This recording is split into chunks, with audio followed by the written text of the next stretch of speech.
再来看高雄市卫生局去接到这民众的陈情，去到大寮的红园夜市溪查，结果伫一档专门咧卖四手仔的档去查到超过40种的中国来的四手仔。卫生局是表示讲，这中国来的四手仔拢无合法的进口的证明，所以除了是现场没收消费以外，也会照食安法甲反啊开罚。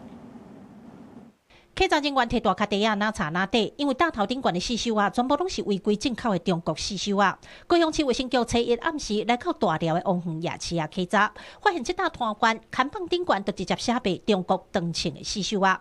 敢若摆伫大头的汤仔饼啊，种类就超过40种。卫生局一查，包装无繁体中文，无生产地点、工厂甲日期，全部拢来源不明，依法不收，带回销毁。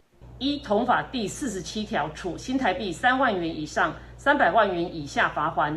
现场亦已依同法第52条规定封存违规食品共53.8公斤，后续监督销毁。 王园夜市啊，大约真百大，规模无算大，因为附近拢是徛街，所以逐礼拜三的夜市啊拢真闹热。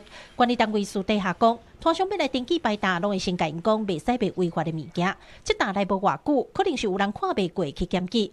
附近民众讲，定拄看少年啊、甲囡仔咧买，不只个中国的物件，伊真正袂放心。它里面添加什么东西，我们都不知道。有不合格，你要怎么讲？我们现在食品维安很重要，如果你往往不小心的话，就次毛病出来了。 你看台湾死剩那么多，卫生局表示会随时去夜市啊稽查，为民众的食安把关。因为定拄有民众闪法规空芳，用自用也是改产品名称的方式，对中国大量进口四手啊。